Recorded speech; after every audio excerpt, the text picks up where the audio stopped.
We're always telling your stories, and it's time someone tells ours. We're humans first, journalists second. We chose this career to give you a voice. Now we're voicing ours. It's true, journalism has much room for improvement, but not all hope is lost, and we want your trust back by humanizing one journalist at a time. We're sharing with you what we go through to bring you the news. The pain, the tears, the trauma, and the mental health struggles. It's painful, and sometimes we even work 2 jobs to make ends meet. But we all have something in common. The passion, the joy, and the love we feel for storytelling and holding the powerful accountable. That includes holding ourselves accountable. So here are stories from us. This is how we want to help improve the news industry. The Awakened Journalist is proud to present Media Healers by Emiliana Molina Fajardo.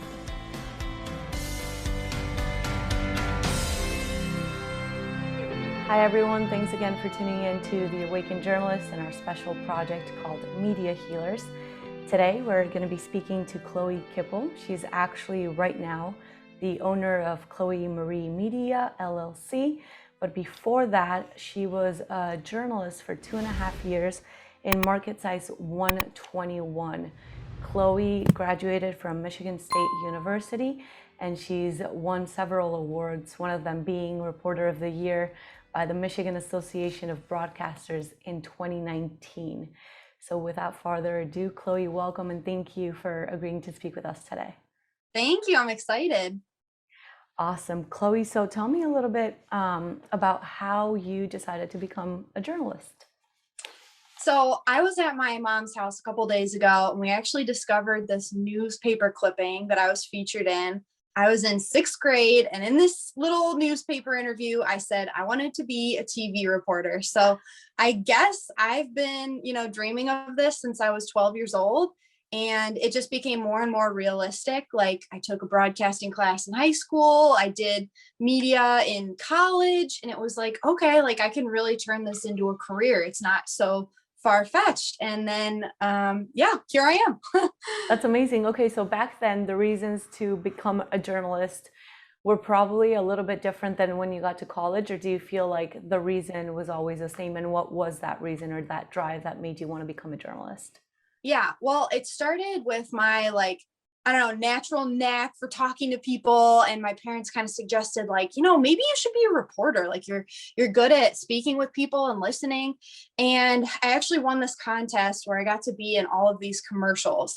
And so I got to go around with the film crew and the producers, and I just really thought, okay, maybe this is realistic. Maybe this is something I can do. I liked being in front of the camera. But as I got into high school and matured a little bit, I realized that journalism could be my platform to help people, use my skills for speaking to people, asking questions, natural curiosity in a way that could actually impact the community. And I just found that to be true over and over again in my time in college. Especially when I was in my senior broadcasting class, the Larry Nassar trials were going on, and most of his victims and survivors were in the East Lansing area, either on the Michigan State University gymnastics team, and associated clubs in the area. So I mean, that was my first real taste as a student journalist, just being shoulder to shoulder with CNN reporters and people from around the world who were in East Lansing, Michigan and Lansing, Michigan for the trial. And that's when I really realized that this platform could be used for good. And it just reinforced my choice to go into this field. That's amazing. How was that experience for you? Because as a student journalist, it's not every day that we get the chance as students to cover national and international news, especially something that has been literally such a decisive news story for women in general and victims of sexual harassment. Right. And it was a bombshell. I mean, some of us in my student broadcasting group knew a lot of the survivors. We went to school with these women who were survivors of Larry Nassar and on the gymnastics team. So it was very personal. And so we were affected by it in a different way. It wasn't just reporting a story. It was kind of being a voice for these women that we knew personally in our lives. And just to have the national spotlight on East Lansing and Michigan State's campus was really surreal, just to see news vans, running around. And I guess, let me think about the way I want to answer this. It was an incredible experience. It was devastating.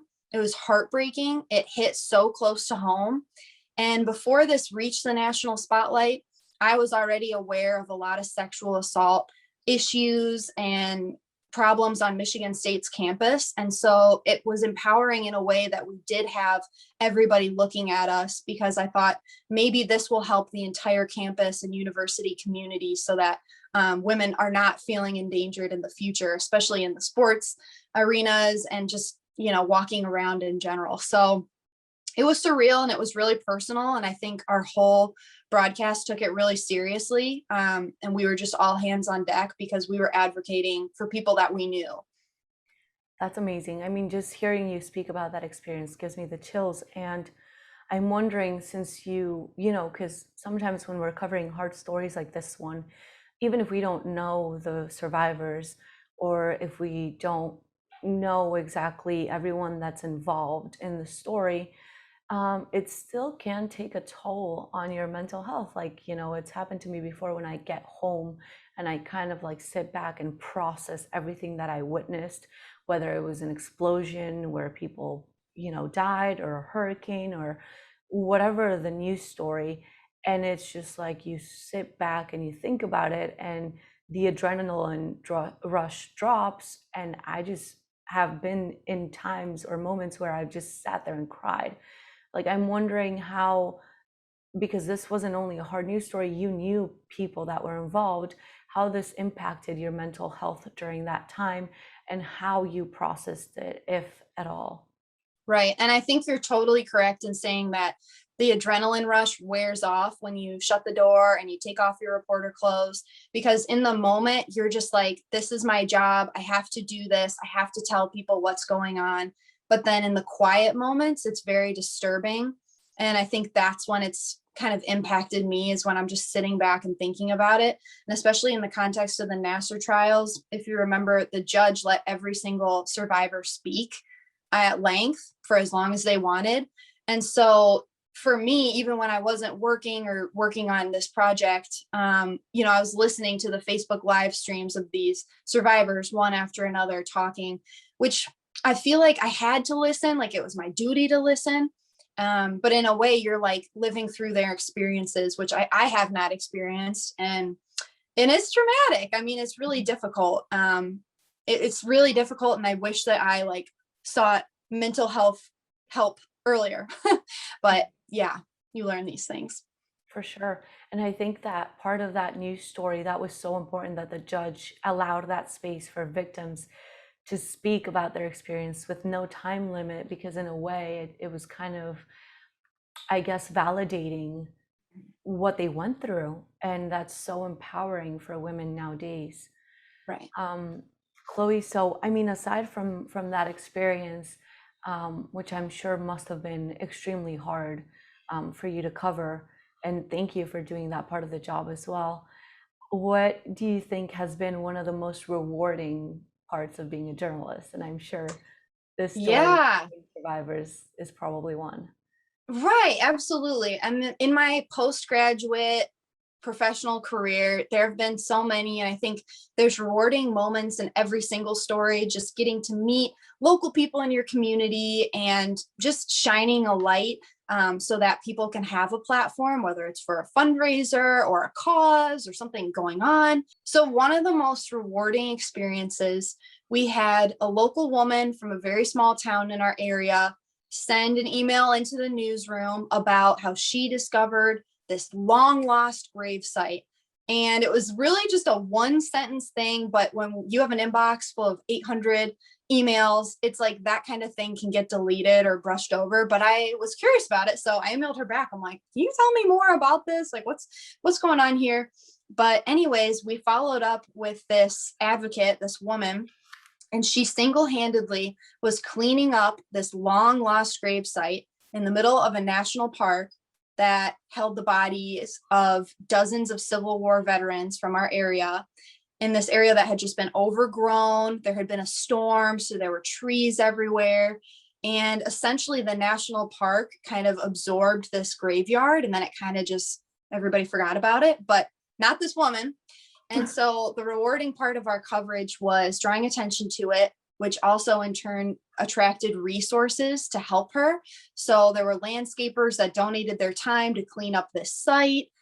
People in the community volunteered to clean up the gravestones. And we got to unveil, I got to be there for the unveiling of this graveyard on Memorial Day. And it really had a very like special, almost like auspicious feeling in the air, just knowing that these were local people who fought in the war and had essentially been forgotten. So that was a really rewarding experience. And there's been others like that, but that's the one that I really feel proud of being a small part in that. That's amazing. That's so awesome. And very rewarding to see all the community come together to help out. Did she have a special connection to one of the veterans? And is that why she decided to do this? Or she had a very keen interest in genealogy and local history.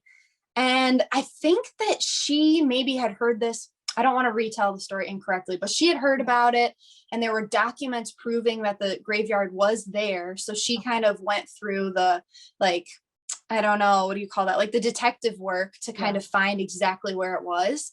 And when she found it, it's like this thrilling discovery to know that there's this thing in the middle of the woods. She was a passionate lady, of course. Yeah, of course. That's so amazing. That's actually a really cool, like random, amazing story. Yeah. Chloe, so changing the subject a little bit dramatically, I know you were in the industry for 2.5 years, which may not sound like a long time, but it's enough to get a taste of you were in a relatively small market, get a taste of how the local news market operates at that level. And I guess what made you decide to leave the industry? Whew, there's a lot of factors there. And I guess I'll start by saying I never, ever thought that I would leave so early. I really thought I was going to be one of the people who made it to the top, who survived the drama of the newsroom and the small markets and worked their way up in spite of all of the challenges, the crazy schedules, blah, blah, blah. I suppose the straw that broke the camel's back was coronavirus and just relentless coverage that took a significant toll on my mental health, which translated into my physical health. And in the months following my departure from the station, my health kind of broke down. So I think that it just got to the point where I didn't feel like passionate. I didn't feel excited anymore. And I felt that I wasn't doing the service I wanted to do for the community, which is tell stories and be a voice for the voiceless. And my health was deteriorating at a great level because of all the stress, both in the newsroom and outside of the newsroom. And can you pinpoint to like certain or specific examples of what brought you to that level of mental health and physical health? Sure. I think that the job it's not a 9 to 5, it's a 24/7 job. It's a responsibility to know everything that's happening at all times, which is mentally draining, especially in a pandemic. I mean, for anybody, that's a really, you're asking a lot. Yeah. And I think just having to take on the responsibility of knowing everything about the pandemic really, really overwhelmed me. They ask a lot of you in terms of hours, in terms of driving. In the case of my market, we cover 38 counties. And so sometimes I had to drive 6 hours in a shift between different locations. And so just the physical toll that takes on you is extreme, especially when you're working the night shift and you don't even get off until 10, 11, and then you got to drive 3 hours back to where you live. So it's physically demanding. The mental and emotional strain is great. I feel like I'm a really sensitive person, and sometimes you just can't be for your own health to survive this job. And so I'd say that with a little bit of like newsroom drama and politics, I just felt like I could use my skills in a way that could still help the world maybe, but compensate me a little bit more. And that was ultimately how I came to that decision. And I remember before this interview, we talked a little bit more about your physical health and your mental health. And one of the things you told me is you developed an irrational fear to numbers because of the intense coverage. Can you tell me a little bit about that? Yeah. So from the reporter's perspective, especially in the earlier days of the pandemic, Mhm. the COVID numbers were critical. We had to report the active cases, the active hospitalizations, the new infections every single day, the death count, and not just those counts for the county, but also for the city, for the state, for the world, for the country. And it was my job to own those numbers. And in the early days of the pandemic, everyone was very sensitive to how many new infections there were. And so if you misreported a new case, even by a couple numbers, we'd get angry emails, angry calls. And not only that, but you're, inflating a really critical number. So that's just bad practice in general. So I was hypersensitive to the COVID numbers. I knew them every single day. I checked them over 30 different times before I'd post them or say them on the news so that I could get it correct and factual. And as the numbers started to grow every single day, every single week, I started to develop a physical reaction to large numbers in general, which sounds really bizarre, but I had this phobia of large numerals. Mhm. And so even in the context of someone saying, oh, this house is 44,200 square feet, my heart would start to race. I'd bristle a little bit. If I was at the grocery store or Costco and they said, okay, your total is $291 or whatever, it would kind of give me that anxiety. And I wasn't sure where it was coming from, especially when you're just in a calm moment. And eventually I started to get nightmares, and they were very inspecific. They were kind of vague, but when I woke up, I would always have this sense of doom, impending doom, death, fear. Sometimes I'd run out of my apartment in the middle of the night. My boyfriend would have to come grab me. And it would take me about 20 minutes to kind of come to. And the only thing I could really communicate about these nightmares was that they involved a high numeral. Sometimes it would be, I dream of owing someone an astronomical amount of money.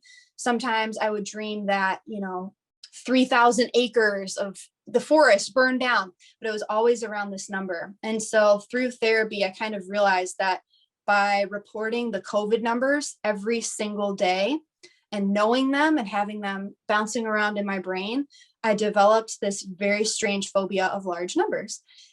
And, it just caused panic, terror, but I'm really thankful that I've been able to work through that. And I no longer have a fear of high numbers. But yeah, it's a really strange side effect of reporting. Yeah. And I think, when we talked about this before the interview, you telling me your own personal story actually helped me understand part of one of my fears, which hasn't been like medically diagnosed or anything. But I remember I told you, like, oh my gosh, I think I have an irrational fear to information because we are so overwhelmed and we have so much pressure to get everything correct and not make a mistake on air, especially when we're going live, that there were times where I had information and I would check like 3 or 4 different stations or like the New York Times or whatever other article or news outlet was reporting on this story to verify that we had similar things or at least the same things and make sure that Right. my sources were actually saying what their sources were saying. And like, and a lot of information varies from station to station or article to article. It's not always a case, but it happens. So sometimes when I would see different information from what I had, I would freak out and was like, Yep. oh my God, is my information wrong or are they wrong? Like, and I developed, I think, I'm pretty sure I developed an irrational fear to information. Yeah. So I became scared of reading different news articles because I was afraid that it was going to contradict what I had and what my sources told me.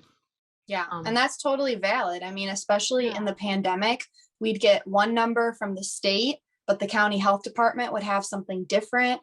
And Johns Hopkins would be way behind. They'd get the numbers later. And so it was like, we'd still get those angry emails like, well, you know, the CDC says this. And we're like, okay, but we just got these numbers straight from the state like 2 minutes ago. So yeah, I totally understand what you're saying. Yeah, and it's so frustrating because even like, I guess government officials or government entities aren't always 100% aligned because of that time lapse that it takes Right. for them to share information. And Right. that was so frustrating sometimes too. So I understand your fear to numbers. Mine's a little bit differently, but thank you thank you for sharing that with us, because I'm sure it's probably going to help other journalists as well understand. I guess I'm no expert in mental health, but I guess understand that it's somewhat of a trigger. So when you're going live on air, seeing those numbers became a trigger of anxiety, or like, oh my gosh, is this right? Is it not? And like, Right. I don't know how it went No, for you. 100%. And I think people need to realize like that is a form of PTSD. And I don't use that term lightly. And I didn't really want to say, oh, you know, this is a PTSD reaction, because I thought maybe war veterans had PTSD, not like just a journalist in Northern Michigan. But recognizing that's what it was, like, helped me actually take the steps to get better, because I didn't want to, I was minimizing my own issues, which made them worse. And I love that you just said that, because it touches on a topic that is so powerful when we understand that, a war veteran can have their own issues and their own PTSD that they have to deal with. But just because we didn't go to war and maybe we're reporting on COVID numbers, and that created an irrational fear or a PTSD or a trigger to anxiety or panic attacks or whatever it may be, understanding that everyone's experience is different and that we all cope with stress differently, and validating our own experience and understanding that a fear to numbers can be as much a trigger as somebody, that went to war, going through whatever may trigger them. We just need to learn to validate our own experiences and not minimize them just because it may sound a little bit less harsh than going to war, Right. I love that you said that, because I think every journalist needs to validate their own triggers, their own fears, and their own struggles and challenges to cope with this very challenging environment.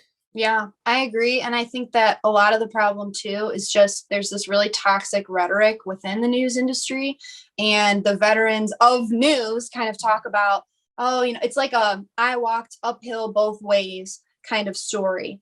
Oh, I made, peanuts at my first job, and I worked 24 hours a day, and that's just the way it has to be. But when you're actually living under those conditions, it's extremely stressful. And then you add in these traumatic experiences that you're very close to. It's not a recipe for success. And I think that the dialogue has to change. And we have to be there for each other and understand that doing story after story after story that's traumatic can have a really bad accumulated effect. And I mean, that affects our work product, and it caused me to burn out. But I take accountability for that. I don't blame anybody. It's just I let this accumulate to a point where I was fried. And that's amazing that you take responsibility, because nobody forces us to do our job. Yes, a lot of pressure is put on us, but I think it's also up to us to put those boundaries and be clear with, this is where I draw the line. Right. And Chloe, so can I ask you, well, one, how is your health doing now that you've left the industry? And two, do you feel comfortable speaking about your physical health? Yeah, I'm definitely comfortable and open to sharing. So prior to entering the news industry, I had a few blood disorders that I had under control that I was managing. But I think just the everyday stress, the physical stress, the long hours, the constant anxiety. I wasn't sleeping as much as I should have. I wasn't eating the right things. I wasn't exercising as much as I should. And so when I left the industry, actually my entire health collapsed. I started losing my hair, which was the first red flag. I just had clumps falling out of my head to the point where I was basically bald. And I just had all of these strange symptoms. But of course, in a COVID world, people are very quick to just tell you, oh, it's COVID, or, oh, it's the vaccine. You're just having a reaction. But after numerous, doctor's appointments, I got diagnosed with lupus, which is an autoimmune condition. And I guess the bottom line with lupus is there's certain triggers and there's certain flares, and stress is the number one trigger. And so once I had that space to kind of think back about everything that I'd gone through and slow down, the stress just really inflamed my entire body. I was in constant pain, losing hair, losing sleep. My joints were terrible. I couldn't open and close my hands because my joints were so damaged. I could barely get out of a car. I could barely walk. And so that's when I knew I needed to, seek health and start treatment. And thank God the medicine has been incredible. I'm finally at a point where I have energy for even discussions like this. I used to just be constantly tired, but I realized that I had been subjecting myself to constant continual stress, and that caught up to me in the end. And here I am. This is a wig. I've lost my hair and it's regrowing now. Own that. Yeah. That is so courageous. I love that you own it. Yeah. It's important for people to know, I went out and I spent good money on a, somewhat good looking wig, and I feel confident. Stunning. So. Just so you know, and I told you when I first saw you, I was like, I couldn't even tell that was a wig. I would have never thought it was a wig. Thank you. Yeah. So it's my actual hair is growing back slowly but surely. And so is my confidence, I would say. But I'm on the right path now where I'm actually not stressed. I'm eating healthy. I'm sleeping. I'm taking the medicine I need to take to get my body back to normal. But it's just eliminating the toxic stuff, I think, has been the biggest help in my battle to go into remission from lupus. And Chloe, can I just say that, hearing you speak alone, I get the chills. You were totally meant to be a journalist or a speaker or a communicator, whatever you want to call it. But you're such a great storyteller. One, and two, I love that you own your situation and that you speak about it from a perspective of survivor and not victimizing yourself or blaming others or the industry, even though the industry has its fair share of issues or causing us to have certain issues. But it's when you own it, you empower yourself. And I'm pretty sure that has also led you on your journey to, to just trust yourself, to get your self-esteem also back where it needs to be, because honestly, you're stunning. You're a great speaker. Aww. And your story is just absolutely inspiring. Thank you so much. Oh my gosh. No, I appreciate that. And I think it's all about the mindset for sure. I think so too. So with that said, any piece of advice that you want to give to our colleagues or journalists? Yeah, I wrote this down. Let me see what I said. Because I was I know I'm going to forget this. But I love that you took the time to talk about it or think about it. Yeah. Well, I think that our industry is obviously changing a lot. The higher up people that have been in this game for a long time, the landscape looks completely different. And so I think we have to adjust as well. But I'm excited by the push for more investigative, in-depth stuff. It's not that the younger generations don't want to watch the news, because we'll sit down and we'll watch a full 2-hour documentary with really sound reporting and journalism. So I think that there needs to be less of an emphasis on first and more of an emphasis on quality. We don't necessarily have to break the story as long as we're telling it correctly and factually. And I wish that there was a little bit more space for those longer stories. And for people in the industry, a good way to explain it would be more packages, maybe fewer VOSOCs. Let's actually dig into a lot of things. And I think that with the criticism that journalists around the country have faced as a result of the election and the divisiveness of this country, we owe it to everyone to do the best that we can. And sometimes those errors do happen when we're trying to be first. So I think that would be my number one push or hope for everybody. Yeah, I completely agree. I think we need to Try to steer away from superficial information, he said, she said, and definitely dig in to give more valuable content to the viewers. Right. So I totally agree with that. And any words of wisdom that you would give to fellow journalists? Yeah. Or whoever's listening to Yeah. the podcast. Words of Well, wisdom just you've do the picked up along the basics. way. Yeah. Yeah. No, my advice is just do the basics. Go to sleep, eat vegetables every single day, avoid processed food, and seek mental health help sooner rather than later if you feel that you need it. That's the one thing is once I started therapy, I was like, oh my gosh, like this is great. I'm feeling so much better. It's not judgmental. It's not, and it's affordable. I'm doing one of those online therapy program things. Okay. BetterHelp, if anybody's listening, is great. I'm all for therapy. Yeah. Even when you have nothing going on, just go out and vent and get it all out. Like, right. And I think it improves the quality of your relationships too, because you're not leaning so much on your boyfriend or my mom. Those were kind of my two main people. Because that tires them out a little bit. sure. So yeah, everyone has their own things right to deal with. Yeah. Yeah. So I would say just do the basics and focus on your health above all else, because especially in toxic newsroom environments, no one is going to advocate for you like you. You have to be your strongest advocate. Speak up when you don't feel safe or you don't feel well and you feel like sick. Yeah, be an advocate for yourself. I love that. Okay, if you have nothing else that you want to add, I think I'll leave it at that. Be an advocate for yourself. Yeah, I think I said everything I want to say. I don't know. You're on the right path. Yep. Thank you so much. No, thank you, Chloe, and thank you for your time. I wish you the best with your business, which I have no doubt. I trust you're going to do really well. And thank you for sharing your story with us. Yeah, my pleasure. Journalists, this one's for you, to help you heal, to help you understand your worth, and to help you know you're not alone. So share the love and subscribe to Spotify and YouTube and follow us on Instagram. The Awakened Journalist is proud to present Media Healers by Emiliana Molina Fajardo.